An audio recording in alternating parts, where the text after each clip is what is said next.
Shalom Bapak Ibu jemaat yang Tuhan Yesus kasihi. Kita mengucap syukur atas kesempatan istimewa yang Tuhan berikan untuk kita merenungkan kebenaran firman Tuhan pada saat ini. Mari kita berdoa. Bapa di sorga, terima kasih untuk kesempatan untuk kami membaca, mendengar, dan merenungkan firman-Mu pada saat ini. Mari urapi kami dengan Roh Kudus-Mu, agar kami mengerti akan firman-Mu dan kami boleh melakukannya di dalam kehidupan beriman kami hari lepas hari. Terpujilah Engkau Tuhan Yesus, berfirmanlah, kami siap untuk mendengarnya. Amin. 2 Samuel pasal 5 ayat 9 sampai dengan 10. Demikian firman Tuhan. Dan Daud menetap di kubu pertahanan itu dan menamainya Kota Daud.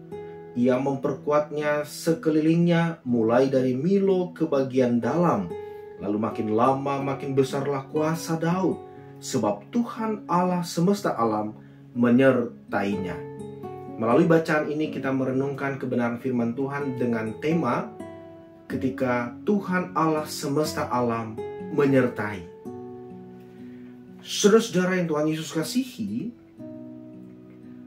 kita tentu pernah mendengar orang berkata bahwa setiap masa pasti ada orangnya dan setiap orang pasti ada masanya. Betul ya? Di zaman Daud, dia sungguh-sungguh memiliki masa yang hebat, masa yang luar biasa. Sampai dengan saat ini dia dijadikan sebagai tokoh Alkitab, tokoh inspirasi dalam iman, dalam bertindak, dan terkhusus dalam mengandalkan Tuhan. Hingga kini, dan saya yakin kita masing-masing, kita punya masa tersendiri. Sekalipun dalam istilah saya memakai kalimat musim kehidupan. Bahwa Daud, dia memiliki pergumulan yang tiada pernah berhenti, selalu silih berganti dari waktu ke waktu. Di masanya Daud, dia adalah seorang tentara yang gagah berani, seorang yang hebat dalam peperangan, dalam pertempuran. Banyak pertempuran-pertempuran yang dia menangkan. Dan bahkan dalam bacaan kita ini, pada akhirnya dia menjadi seorang raja atas seluruh Israel. Kenapa?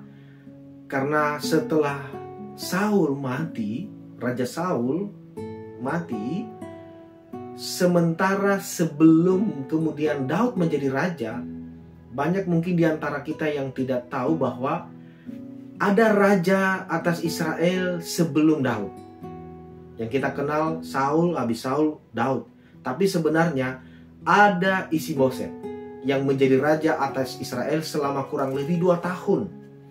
Kalau kita baca di 2 Samuel pasal 2 ayat 10, di sana dikatakan Isiboset bin Saul berumur 40 tahun pada waktu ia menjadi raja atas Israel, dan ia memerintah 2 tahun lamanya. Hanyalah kaum Yehuda yang mengikuti Daud. Jadi setelah Saul mati, bahwa Israel terpecah.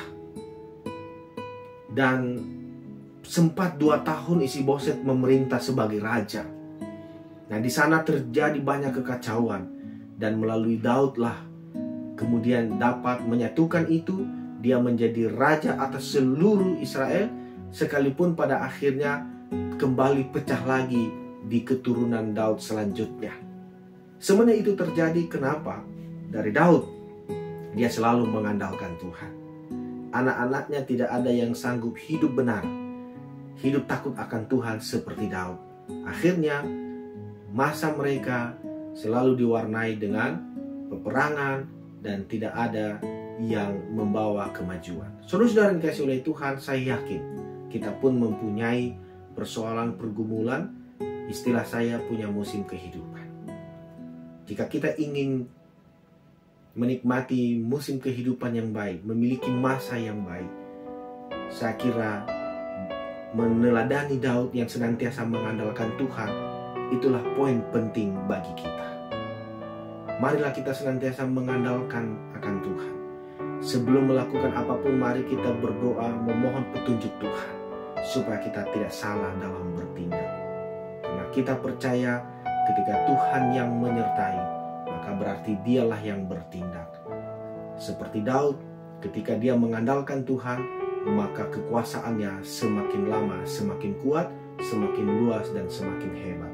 Saya percaya jika itu yang kita praktekkan dalam kehidupan beriman kita, kita pun akan mengalami penyertaan Tuhan yang hebat, membuat berhasil segala apa yang kita lakukan, dan terkhusus musim kehidupan. Masa hidup kita adalah masa yang istimewa oleh karena karya Tuhan. Terpujilah Tuhan atas firman-Nya. Kita berdoa.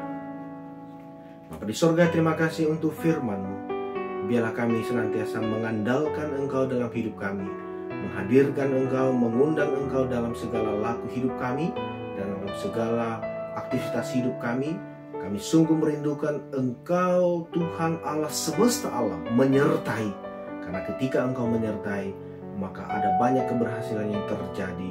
Semakin hebat, semakin luar biasalah apa yang dapat kami lakukan dalam hidup oleh karena penyertaan.